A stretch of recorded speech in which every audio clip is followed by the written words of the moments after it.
Peace. This is DC, the Mad Lyrical Wolf, coming to you behind the scenes to talk to you about this movie I had to put together. It's about mental illnesses, and I had to put this short film together because it's a real serious issue that we all need to talk about. That's really important because on this pandemic, all of us went through some type of mental situation. Some was good. Got into our creativity more. Did things we wasn't able to do. Others went through depression, dealing with trying to pay bills and try to keep the mind right and everything like that. Slowly trying to get out of it as this day as we speak. And there's certain people in your family that's been going around with mental illness forever. Everybody has at least one or more people.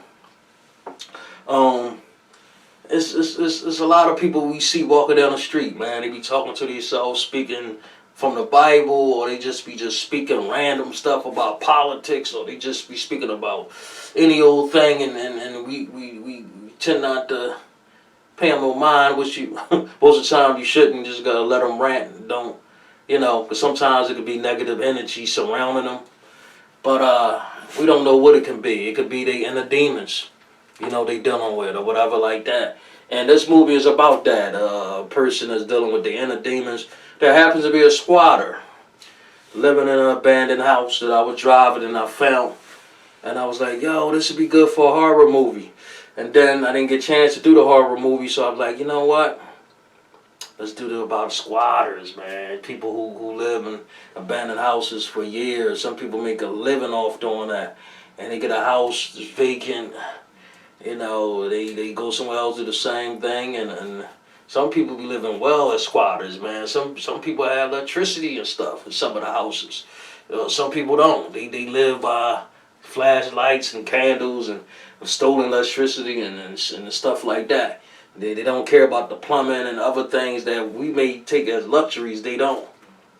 And what I want to do is just focus on like a person that's a squatter that lives by themselves, and they made this small bathroom they living quarters. And what would you do if you was in a situation like that? What would you do, man? How would you live? Would you go crazy? Or would you just embrace it? And it's people that live on a constant basis like this, they feel free. They feel free. They don't have to answer to nobody. And don't have to get up to work a 9 to 5 as some people have to do. And they like living that way for some reason. And like I said, a lot of times it come down to the mental. A lot of people is on a mental plane. Some people are, and some people not. But a large majority of them are. A lot of them come. Back in the day, a lot of people came from mental hospitals and stuff like that. And some people find the streets as their home. Some people find abandoned houses, and they live in there as long as they could live in there. And had to incorporate it, man, make it funny, but also make it serious. Telling the persons what they going through, talking to themselves. They don't have no friends, nobody around, so they have to entertain themselves. So that's when I put the little, black and white TV that I got right here from my Loot Crate box. My Loot Crate box. I used to order different collectibles and stuff like that. They threw this in there as a classic, giving a tribute to the classic back in the day, vintage stuff. And I said, yo, I was talking to my buddy Kev today. And he was like, if I had like a little, TV on with the static and the flickering in the back, I was like, better yet, I got me a fake little TV. And he's like, yeah, you should get a remote with it. So I was like, yo, that's a perfect idea. So I got the remote, pretend I'm going to do the stations, and that's how I entertain myself at night to keep my mind sort of right, without going crazy. Because if you don't entertain yourself, man, or have something to do, or when you lonely or don't have nobody there with you, you don't entertain your own self, man, you'll go crazy. And I try to put my mind inside a person that has mental illness, that hear voices, that's going through stuff, all the stuff I know, people I know personally, from what I've seen or what I heard, and incorporate that and even a little bit of myself. I put in there, like always, like growing up when I was younger, I was in front of the TV a lot when I didn't go outside that much when I was real young, and I absorbed a lot of these characters from all the shows I watched. That's why I was able to imitate voices real good from different cartoons, TV shows, and movies. Because I always been a movie buff and a cartoon buff, and so I incorporated that part, with me with the voices and imitating and impersonations. So I thought that was cool. Peace and shout out to my buddy Kev who told me to do that, to add it, to give it the film a little bit more oomph, to give it to be more entertaining, to make people want to keep watching it over and over, to give them something like, yo, this dude, he got some issues, but he definitely on his joint. And this is a shout out and much respect to rest in peace to Robin Williams. This movie is dedicated to him, man. He was one of the people I thought about who would do a film like this. A squatter guy who has all these voices in his head and personalities, and the only person he got is himself to share it with, and he's living like a lonely, messed up life. Nobody knows him but him. And then kind of like how he lived that way in real life. Like, nobody know he's going to commit suicide and was going through the depression that he did. A lot of the comedians will have dark passes. And that's why they be so funny, because they talk about real stuff. But with that real stuff comes a lot of dark places and dark things. And having all these voices in your head sends you to another place, man. It sends you to another place. So, like I said, this film is definitely dedicated to him and the type of character I would see him being.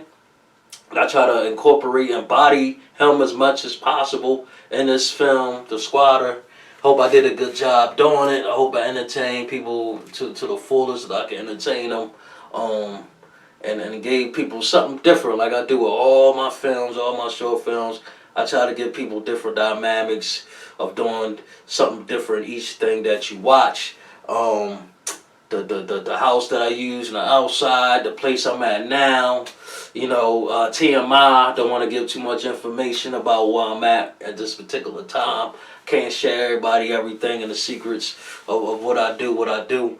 Some things are not just said, you just gotta leave it to your imagination and be like, wow. I did this before, I didn't have the light. I wanted to be like in a dark, grimy place, abandoned house with no electricity. So I put the light in so you could see the surroundings better, and I just pretend I got the light, like I say in the movie, from some Spanish dudes that hooked me up on how to hook up free electricity, or they gave me the knowledge on how to do it.